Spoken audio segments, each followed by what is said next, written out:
Bonjour à tous, on se retrouve aujourd'hui pour une vidéo présentation de mon matériel. Donc ce sera première partie, le matériel que j'utilise pour faire mes fonds. Donc tout ce qui est aquarelle, pastel, voilà. Donc on commence tout de suite par une boîte de crayons de couleur de chez Caran d'Ache. Donc ce sont les Prismalo qui sont aquarellables. Alors cette boîte doit avoir facilement une quinzaine d'années. Voilà, de très jolies couleurs. Euh, alors, ce sont des crayons qu'on peut utiliser aussi bien à sec que aquarellés, parce que je les trouve vraiment très gras. Je vais vous montrer les, les teintes. Voilà. Et tout ce qui est ocre, marron. Voilà, ce sont de très bons crayons. Alors là, c'est la boîte de 40, mais vous avez aussi la boîte de 80, voire, je crois, même 120. Ensuite, les Faber-Castell Goldfaber. Alors, pareil, boîte qui doit avoir plus de 15 ans. Alors, je sais qu'ils ont ressorti une gamme de crayons qui porte exactement le même nom. Donc, j'ai voulu tester par curiosité. J'ai acheté juste un crayon de la nouvelle gamme. Alors, il est là. Donc, hop, Goldfaber Aqua. Et donc, c'est le numéro 123. Alors, j'ai exactement la même teinte. Donc, le 123. Donc, même forme de crayon, même qualité, même poids. Et pour moi, je trouve exactement la même pigmentation. Vous voyez, même à sec, ils sont très gras. Alors, on va faire comme ça. J'ai de l'eau juste à côté. Hop.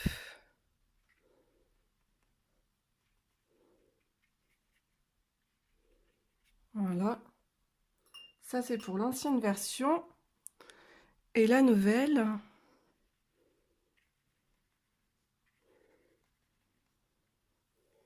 Voilà. Franchement, ça se vaut, hein. Alors pendant un moment, c'était les non, les Faber-Castell Art Grip. Donc pas mal de personnes étaient déçues parce que la pigmentation était vraiment pas au rendez-vous. Mais avec les Gold Faber, franchement, ils sont vraiment bien. Une belle gamme de crayons de couleurs. Je vais vous montrer les couleurs. Aquarellés et non aquarellés. Voilà. Hop. Donc vous voyez les jaunes, orange, rouge, rose. La gamme de bleu est très jolie. Les verts. Alors par contre, je trouve qu'ils se complètent vraiment très bien avec les Derwent Intense. Parce qu'on n'a pas de couleur dans les Derwent, les couleurs sont assez foncées. Et je trouve que c'est parfait, ça se complète vraiment bien. Après, nous continuons avec une petite boîte qui vaut une misère, peut-être, elle est peut-être 6-7 euros. Donc la marque Le Franc-Bourgeois. Donc je commençais aussi avec ça. C'est bien. C'est pas très pigmenté, mais c'est bien pour débuter. Je m'en sers encore, hein. Ensuite,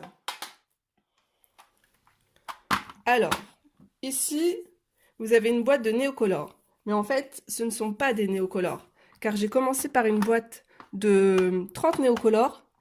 Et par la suite, j'ai complété la gamme sur le site Le Géant des Beaux-Arts. Alors ici, en fait, j'ai rangé tout ce qui est aquarelle en godet. Donc ce sont des godets de la marque Van Gogh. Alors pareil, top, super pigmenté. Vraiment, il n'y a rien à reprocher, hein. Et ici, vous avez de la peinture nacrée. Alors je vais vous montrer aussi ce que ça donne pour les couleurs.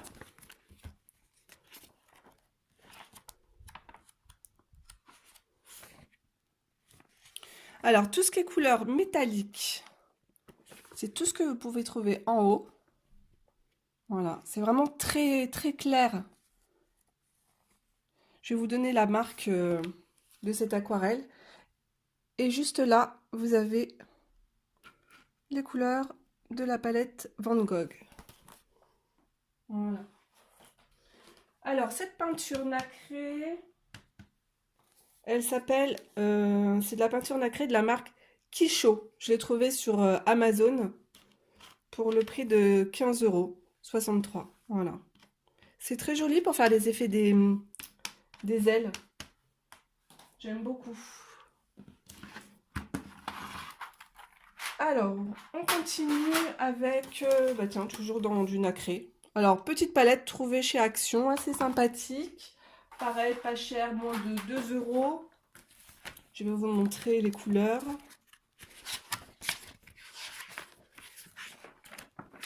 Hop, elles sont ici. Voilà, c'est tout ce que vous trouvez ici. Donc, on voit pas trop à la caméra, mais l'effet, en fait, est nacré. Très joli pour le prix. Par contre, les godets ont l'air pas super remplis, mais bon.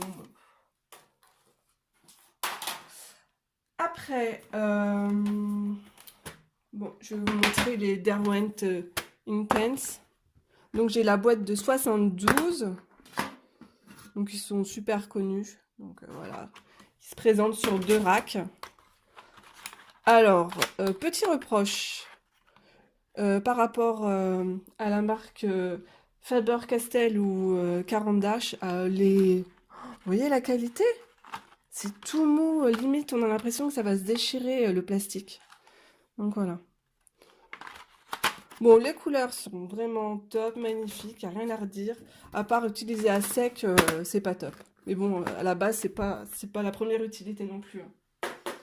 Je vais vous montrer les teintes.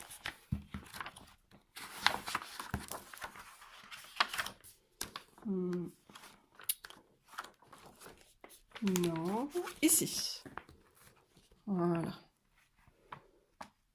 Alors, jaune, orangé, les roses, les violets, les bleus. La gamme de turquoise, les verts, ocre et les gris noirs. Voilà. Donc, ils sont très jolis, très pigmentés. Mais bon, regardez, ceux-là aussi, ils étaient pas mal. Hein. On voit la différence avec les Goldfaber. Ils sont assez pigmentés aussi. Hein. Vous voyez?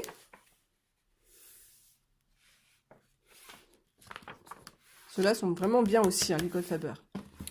Donc voilà. Ensuite, mes chouchous, mes adorés. Et non, ce ne sont pas les polychromos. Chez moi, rien n'est rangé dans les mêmes boîtes. Hein. Parce que j'ai commencé aussi avec 60 polychromos et ensuite j'ai complété la gamme. Donc ici, ce sont mes chouchous, les Neocolor 2. Donc voilà, je les ai rangés dans cette boîte, comme j'ai pu. Donc, tout ce qui est jaune, orangé, les rouges, les violets, les verts, les bleus. Et ici, ce sont des couleurs métalliques. Et oui, j'ai eu un petit malheur avec cette pastel. Je vais vous montrer les couleurs, elles sont juste là. Voilà.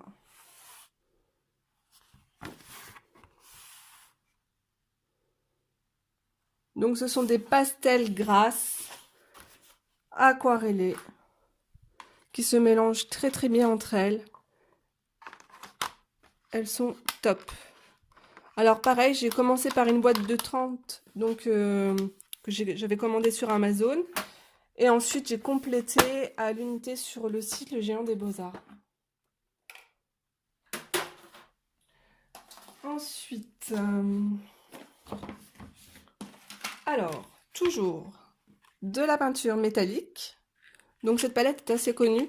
C'est la marque Kurtak. Hop. Voilà. Les couleurs sont plus flashy que celles que je vous ai montrées juste avant. Je vais vous montrer le rendu.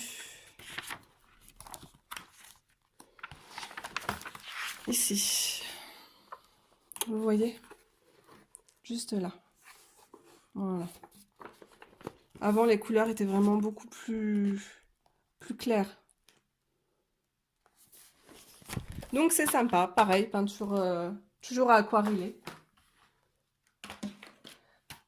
Dans l'aquarelle, restons encore dans l'aquarelle. Ici, vous avez les... Moi je dis gélatos, hein. Il y a un S à la fin, je le prononce, voilà, il est là, je le prononce. Alors, ce sont des pastels à la cire qui se présentent comme des rouges à lèvres. Donc, voilà. Donc, ce sont des pastels très grasses. Vous pouvez, j'aime bien les utiliser à sec pour accentuer un peu quand je fais de l'aquarelle en godet, souvent le papier, quand il n'est pas de bonne qualité, il boit l'eau.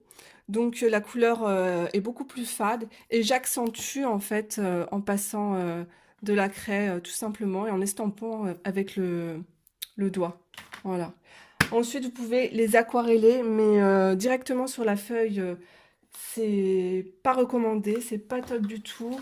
Alors, je vous conseille d'utiliser un CD, de prendre la couleur. Hop, vous faites comme ça, directement sur le CD. Ensuite, vous prenez la couleur avec votre pinceau. Pinceau ou un réservoir d'eau, il n'y a pas de souci, hein. Vous prenez la couleur et vous l'appliquez directement sur votre feuille. Voilà. C'est comme ça aussi que j'aime les utiliser. Alors, les couleurs sont juste là. Donc, très belle couleur. C'est bien pigmenté, c'est assez sympa. Pareil aussi, trouvé sur Amazon. Ensuite, je possède de la peinture acrylique trouvée chez Action. Donc voilà, petit prix, très bien. Ici. Alors ici c'est de la peinture aquarelle. La marque, j'ai trouvé ça sur Amazon. Les couleurs sont très jolies. Je peux pas vous dire la marque parce que c'est même pas noté dessus. C'est un caméléon dessus sur la boîte. Voilà. Donc très belle couleur aussi, bien pigmentée. Et j'aime utiliser... Après j'aime mélanger mes couleurs dans une palette comme ça. Vous voyez? Qui est pas très propre d'ailleurs. Voilà. Hop. Pareil, trouvé aussi sur Amazon. Ah là là, qu'est-ce qu'on ferait pas sans... Heureusement Amazon est là. Ici, vous avez de la peinture acrylique aussi pour faire les fonds. Couleur or, qui est assez sympa. Trouvé chez Action de la peinture métallique. Donc vous avez en fait deux coffrets. Ça se présente comme ça. Donc c'est de la peinture liquide. Je vais vous montrer les teintes. C'est de la peinture nacrée. Voilà. C'est juste là. Très joli rendu, j'aime bien. Donc ça c'est une page spécialement pour tout ce qui est métallique. J'ai également une petite boîte, mais alors qui date de mes années lycée, donc elle est très ancienne. J'ai même honte de vous la montrer. Des pastels à l'huile. Il faut absolument que je me recommande une boîte un peu plus décente et avec plus de couleurs. Donc voilà, mais elle me dépanne de temps en temps. Je m'en sers pas beaucoup, mais j'aimerais bien tester les fonds pastel à l'huile. Ici, vous avez du gesso trouvé aussi chez Action, donc que j'ai utilisé grâce à la vidéo de Steffi Sweet Color.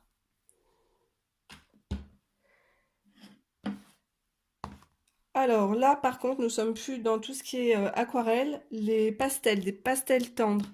Alors, très bonne qualité, toujours Faber-Castell, de toute façon, on ne peut pas se tromper. J'ai préféré prendre des mini parce que je m'en sers pas beaucoup, vraiment. Donc, vous avez 24 couleurs.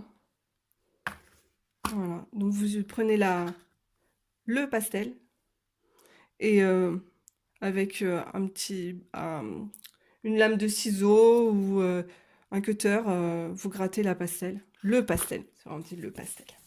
Donc voilà. Et vous étalez avec un coton. Ensuite, je vais vous présenter ce que j'utilise aussi, du drawing gum. Donc en fait, c'est pour protéger son dessin, son coloriage quand on commence à faire des fonds à l'aquarelle pour pas qu'ils soient tachés. Donc ça s'utilise avec un pinceau. C'est une pâte très liquide, bleue. Voilà.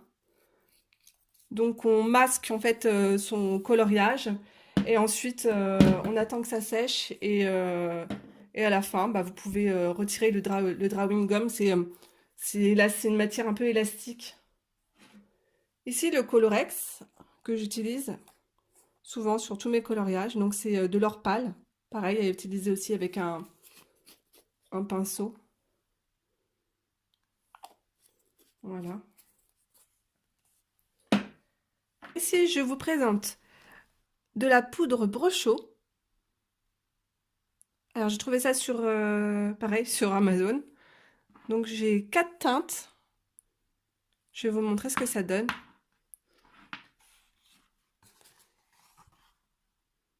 Voilà. C'est assez spécial, mais j'aime bien l'effet. Alors, je vous ferai une vidéo de présentation. Je vous expliquerai comment j'utilise le Brochot. Vous voyez, c'est de la poudre. En fait, juste au milieu, là, je fais 3 trous avec une aiguille pour pouvoir le saupoudrer sur mon papier. Je vais vous montrer un coloriage fait avec du Brochot. Ça va vous donner une idée. Juste là, voilà. Alors, attendez. Voilà. Dans ce sens-là, ça sera mieux.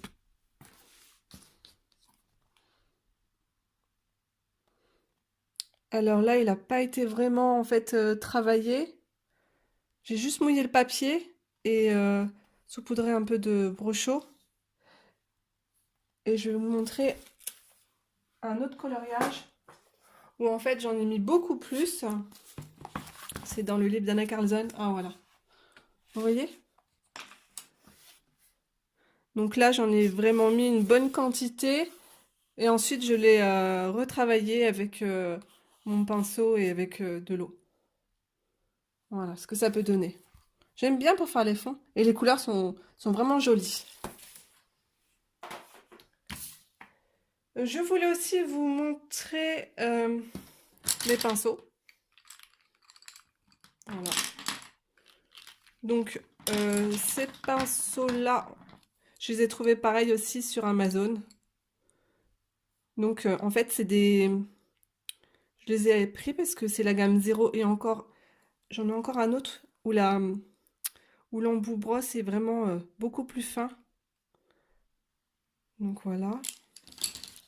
Ici, ce sont tous mes pinceaux réservoirs d'eau. Donc vous avez du Pentel, du Derwent. Ça c'est du Kurtak. La même marque